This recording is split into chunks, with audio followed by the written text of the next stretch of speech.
All right, prospects, we got a real good treat for you today. I got Coach Hucke and Coach Victory here from Brevard College. We just got finished running our DIY college recruiting program, but we figured we'd take a few minutes just to ask them a few questions and let them talk about their college program. So my first question for you two is, why don't you each take a turn talking about your background in baseball, where you've been, what you've accomplished, and how you got to Brevard.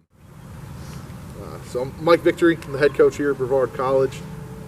From Massachusetts originally, and I was looking to go south for baseball, so I ended up at St. Mary's College of Maryland.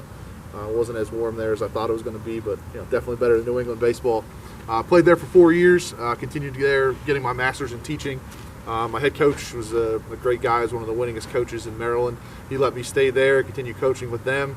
I was there for 4 more years as a volunteer, and then got my first paid assistant coaching job at Allegheny College. It's in Northwest Pennsylvania. Was there for 3 years, and then now I've been here going into my second year. It's been a good time here so far, transitioning in. Hopefully I got this guy here with us. Yeah, I'm Coach Hucke. I'm originally from Iowa. I played at Ellsworth Community College in Iowa Falls, Iowa. Then I played at Koch College in Cedar Rapids, Iowa, D3. And coached a couple of years there. My eligibility was used up, and fell in love with college baseball and kind of pursued that. Did some high school for a while. I've had an opportunity to coach at Wartburg College, and then went and got my master's up in Minnesota. I was in Minnesota for about 17 years. I went to University of Wisconsin River Falls 1 year as a head coach, and then I got the head baseball job at Rochester Community Technical College in Rochester, Minnesota. I was the head coach there for 17 years, and moved down and bumped into this guy, and now I'm here at Brevard and loving it being down here and not seeing snow on the ground. So it's like I don't see green grass in November in Iowa or Minnesota, so this is nice. All right, coaches. My next question is, you said, Coach Victor, you said you've been here for 2 years. So give the prospects out there an update on Brevard College baseball. What are some changes you've made since you got here? And, where are you guys trying to take the program the next year or so? Yeah, so when I got here, we were in our last year of transitioning from Division II program to a Division III program. So that was a tough time here where we couldn't make the playoffs, and now that we're full Division III members, everything's is moving forward as normal. We can make playoffs, we can win a conference championship, go to the national tournament, guys can get the recognition that they deserve for having great seasons as well. We came here, that transition, guys were trying to figure out what life was like as a Division III player. The school that I had been at, one of our other assistants had been at, we're all Division III, where we're used to what was expected from our guys. It's a limited practice time that we have with them in that off-season time, and then they got to do a lot of things on their own, continuing to get better in the off-season when eyes aren't on them. So it was big for us to make sure we could show them a lot of drills that they could easily execute on their own. The way we practice was very different than what they were used to. We have a lot of individual time that we take with them midweek, where we're in the cages. Coach Hucke's out there doing his thing. We're with the pitchers throwing their bullpens, and then in practice, it's our team practice. It's meant to be very competitive. There's everything we're doing has winners and losers. Batting practice, you can get kicked out of the cage, but we're trying to raise those expectations for guys to get it as game-like as possible. That was different for them. The first time you get kicked out of the cage is no fun, but then you realize there's a goal that I'm trying to execute, and just like it's in a game, and that can make all the difference between winning and losing. In the falls, we try to scrimmage a lot on the weekends, get our guys out there playing and executing, and allowing our younger guys to really have a chance to thrive and earn playing time early on. We can do all this stuff in the cages and in practice, but if you can't put it, into action in a live situation, then it doesn't really help us. In that off-season time, we have great leaders who know how to push these guys and make sure they continue to work. And then our conference, it's a tough conference. We're split East and West now, so we can, got to finish the top 4 on our side to make the playoffs. But that's an exciting time for us, and I think we've done pretty well getting through the craziness of all the COVID. But we have guys that are excited to be at Brevard and be part of our program and part of the college. Let's step away from baseball for a second. This is a college. These kids are coming here studying. They're going to be citizens one day, and I guess let's take baseball out of the picture and talk about why would a student want to come to Brevard. What does Brevard offer for academics, and just kind of dive into campus life a little bit as well. Yeah, we're a smaller campus. Our For the baseball team, at least, our most popular majors are criminal justice, exercise science, and business organizational leadership. Wilderness leadership is a big major on campus for guys that are, want to be outdoors, and we're in a great location for that. We're up here in the mountains, and even our science majors, it's easy to be hands-on, and that's a big theme overall, is that experiential education is what they call it here, and the whole idea is that you're trying to be hands-on with your careers and with your education. Our criminal justice guys we have crime scene labs and decay labs. Our exercise science guys are, being really hands-on with whether it be physical education or working in the weight room. They're doing the things that they're learning. Business organizational leadership, we're big on internships. We have a guy that wants to go sports management. He did an internship with the Asheville Tourists. He was in there, got to talk to some major league GMs, really learning about how that process works, if that's the direction that he wants to go with his career. Class sizes are going to be pretty small. 2025, when you're early on, maybe into the teens as an upperclassman. I think that works really well for our guys in their education. The professors know who you are. They know your name. They know what you're trying to achieve. They care about you as an individual. You're not a number in a lecture hall. And the other side of that is you have to participate in your education. You got to speak in class, be part of a conversation on reading, give presentations. And when it comes to having a career, you got to be able to speak. You got to be able to talk to clients, talk to your bosses, and give a presentation. It doesn't really matter what you're going in. You got to talk to people. And we have that opportunity here day in and day out within the classrooms to work on those speaking skills, those presentation skills, and get you really career ready on that side of it. Doesn't matter what you want to do. But in general, our guys do pretty well getting jobs after college. And that's, again, like you said, that's what we want for our guys to be really successful once they get out of here and get themselves right into a career. A lot of the programs that we have, because of those internships, guys have jobs before they even graduate, which is what we want. Next question is, beyond the campus, let's talk about the surrounding area. A lot of people might not be familiar with mountain baseball, Western North Carolina in general. So beyond the school, what are some other activities or some other places that your students, your faculty are fond of visiting? What is the environment like beyond the college? Being down here for a year, I just noticed that the big thing around here is Pisgah National Forest, which is right outside from Brevard, and Sliding Rock. We went to that when we first got down here. I mean, if I was a college kid, I think I'd spend my whole day at Sliding Rock. It was warm enough, sliding down natural water slide in the 8 to 12 foot of cold water. A lot if you like to fish, fly fishing, trout fishing. A lot of great streams over here at Davidson River. Lake Lure isn't too far from here. It's a popular attraction. Asheville is always kind of a popular attraction for kids to go and take a look. You got to go to the French Broad Chocolate Factory. I mean, you got to hit that if you're a college student. Down here more of the area, there's a lot of trails to walk out in Pisgah National Forest. If you like to bike, it's a good chance to go out and bike some trails, walk some trails, and see a lot of waterfalls. It's beautiful. So just all around this area, it's just some great places to attend. If you like to golf, there's some great golf courses in the area too as well. So there's a lot of nice things to do.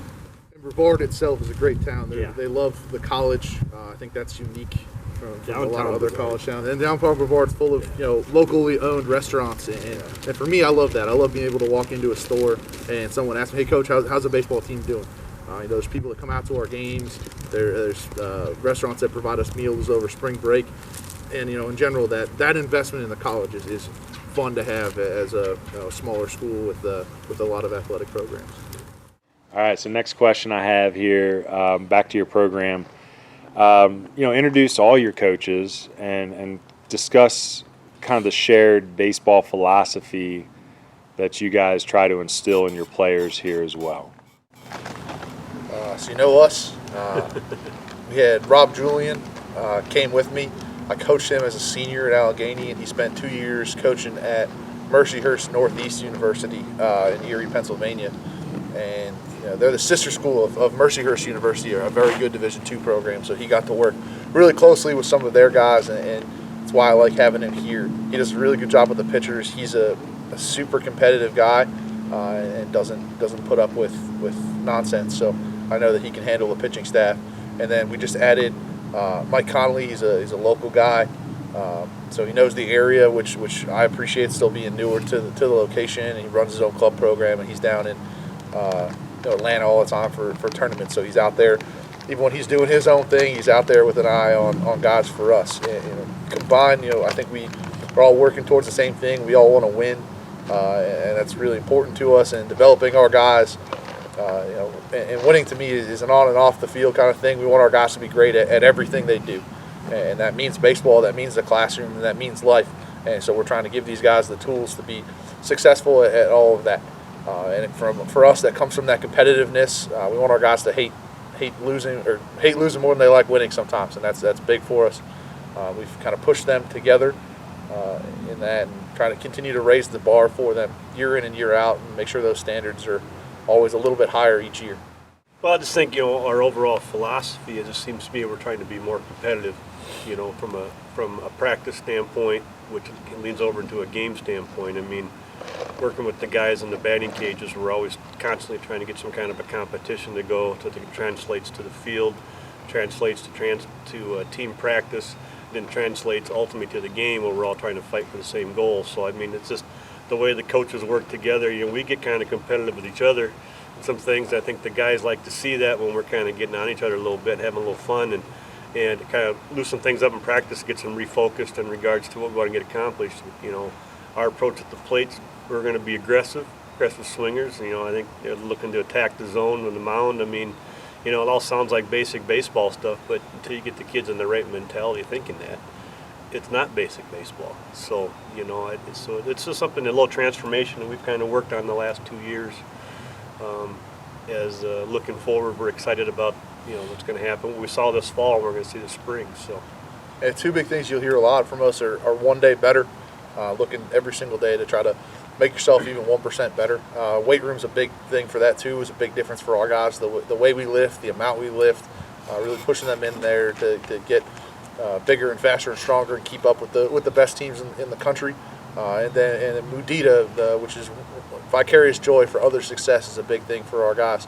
In baseball, it's only play 9 guys at a time. It's really important to be able to be really happy for your teammates when they're doing well. If you're not the guy at the moment, you got to be sitting there cheering your teammate on, not hoping for him to fail. As long as we're doing well individually, then that's great for the entire program. All right, this is the last question I have on the Brevard baseball program. We'll switch over to some recruiting questions next, but I know you got a couple of your ball players here standing behind me, and that's really my next question is, what does the day-to-day lifestyle of a baseball player at Brevard look like? And you might need to take us through a couple different seasons of the year, but overall, like if I'm a young prospect and I'm playing at Brevard, what does my life look like? Yeah, I mean it's I get asked this question a lot, and it's very different depending on the time of year. When we're practicing in the fall, we get 4 weeks and 16 days, so we try to jam those days full of as much as we can. We're in one of our midweek days. We'll lift in the morning, and then we will have those individual workouts during the day, and then team practice in the afternoon. Sometimes the guys hold their own practices during the midweeks in the afternoon too. On the weekends, like it's scrimmaging and probably a little bit of working out too. Those are longer days as the pitchers get more and more extended into the fall. We have a study hall period, about an hour and a half for our younger guys, and then guys who need that a little extra help. It's usually 90 minutes a week for our guys. It's all run by athletic coaches, so there's people in there that are invested in you and your success. For the rest of the fall, it's guys doing things on their own. We usually help set up times so that they can lift, and then our cages are out here. They can hit whenever they want to hit, and that's on you guys to get out here and do that. That's what Division III is. When we get back in the spring, it's full go, 6 days a week. We'll do those individual practices and those lifts in the morning until our season starts. Games on the weekends. For conference, sometimes we play Friday, Saturday, Sunday, all 9-inning games. Other times it's Saturday, Sunday with doubleheader 9s. We're traveling on buses. Guys got to learn to do some of their schoolwork on the bus. We got Wi-Fi on the buses and movies, and some of the buses have satellite dishes now, and you can watch some live sports. It's nice, but make those trips go a little bit faster for you. But that spring semester flies for you. You got to stay on top of your stuff, and that's why we work really hard in that fall semester to give you the study skills that you can have to really manage your time throughout a season. And those are two of the hardest semesters, your first semester away from home and your first semester playing college baseball. And we want to make sure you can make it through there and manage that time. And if you can make it through that first fall, that busy fall time, you're going to be okay by the time spring rolls around. All right, so let's have a little fun with this question. We were just talking about this before we put the camera on, but we're out here getting films done and scouting reports for these kids so they can contact coaches. But let's go into the do's and don'ts of a high school baseball player contacting a college coach. What do you like to see? And share some of those stories about what you disregard quickly. Oh, you start, Coach. Personally, I like it when the player has an idea of what the school is about.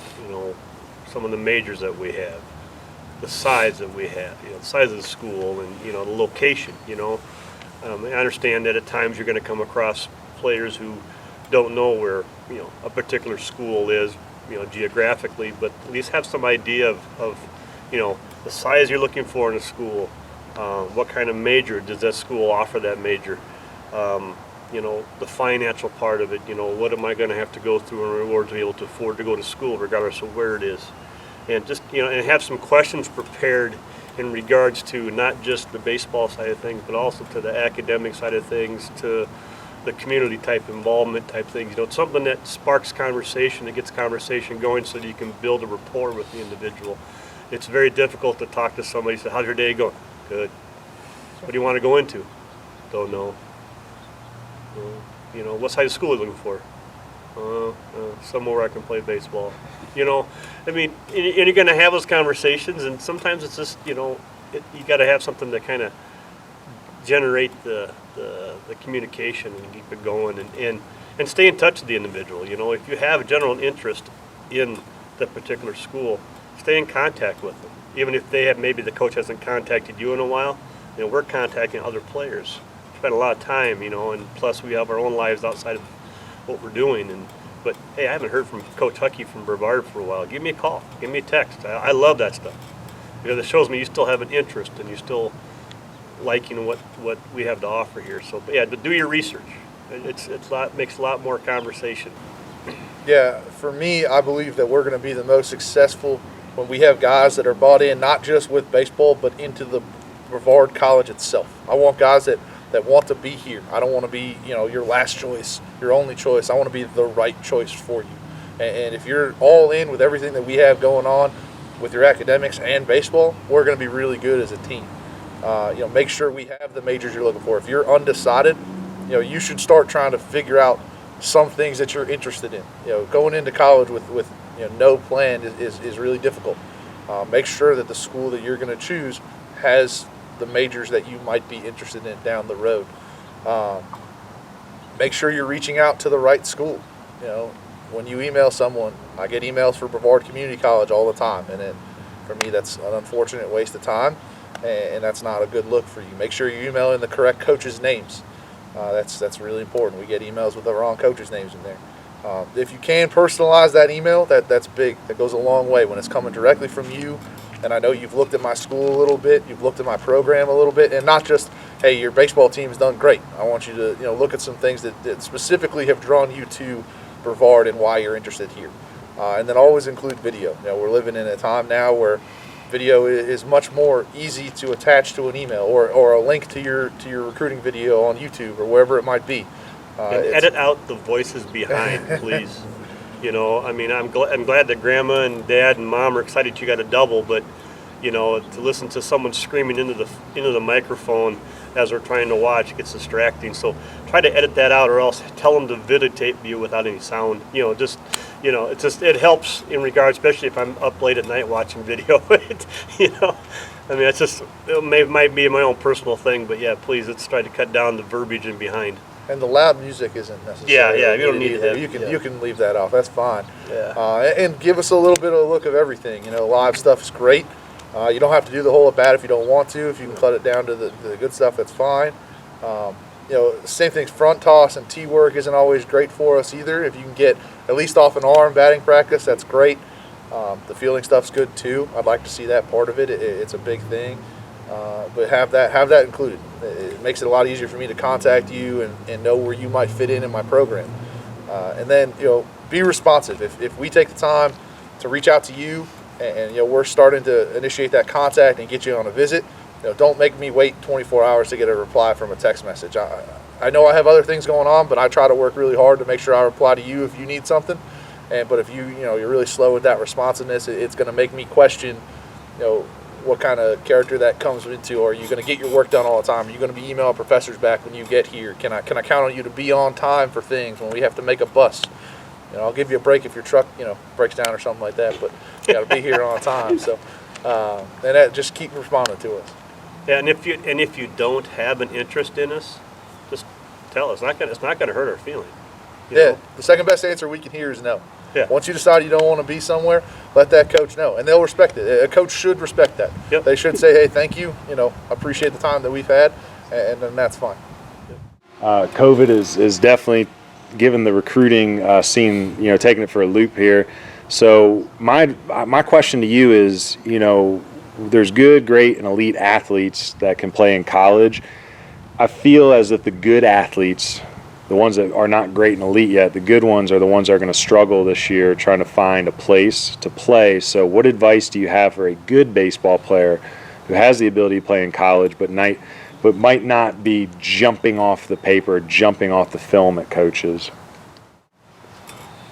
I mean, some of that is, don't write off D3 schools, JUCO schools, anybody, especially schools that show interest in you. Yeah. If they're taking the time to say, "Hey, we think you can help our program," and you think that the school's offering the right things for you, then take the time to look into them. Don't be waiting around for those scholarship offers. Those are going to be even more fewer and far between than they have been in the past. Coaches, don't take the time to reach out to people if they don't think that they can help their program for the most part. For us, like I said, we want the right guys to be here. I tell guys that at some point in time our roster is going to fill up because personal attention, personal relationships are really important to us, and I don't want to bring in 30, 40 guys and then not be able to help you develop as a player and as an individual. So once we get to that point where we're full, that's where we're going to stop. Other schools don't do that; they continue to go, and you can see that by looking at rosters online. And that's fine. That works for some schools, and having those JV programs, they have the resources to do that and to still get you that playing time. And that's what you want a part of. That's awesome, man. Go ahead and do it. But there's really good baseball at Division III. We had a kid who should have gotten drafted last year if things hadn't gone sideways with the draft. We have other guys here that'll try to push that dream. D3 pitcher pitched for the Rays in the World Series this year. It's really, really good baseball. Our conference is tough day in and day out. You know how much baseball is around here, so don't write it off because you think it's bad baseball or low-level baseball, and you're going to get exposure early on. If you're in that good to great range, there's a pretty good chance you're going to play a lot, and that can be a lot of fun. And for us right now too, we have guys that are going to write record books. We've got new records coming in for D3 guys, and you can leave your name and your stamp on a program and be someone that guys talk about for years. And that's a lot of fun. It's a different opportunity that you don't always see all the time. So, look, keep your mind open. Baseball is baseball regardless of what you play. You make the most of it. Be an advocate for yourself at times and understand that, hey, there's more out there than just particular programs. There's a lot of schools out there. There's some schools looking for kids. Some may be filling up too fast. But, move on to the next one. Find the one that's going to be a right fit for you. You're going to have an opportunity to play. But be an advocate, and, baseball is baseball. It'll take care of itself. Well, coaches, Coach Hucke, Coach Victory, I really appreciate you taking the time to speak with us, and obviously thank you for hosting the event today. Any final words you want to say to any potential prospects out there that are considering Brevard? It's a great place to be, man. It is. It's a great place. Yeah, if you especially if you're into the fishing, being outside and playing some baseball and getting a good education, it's a great little spot. It's a little tucked up here in our own little corner of North Carolina, but it's an awesome place. Yep. All right, thank you guys. We really appreciate it.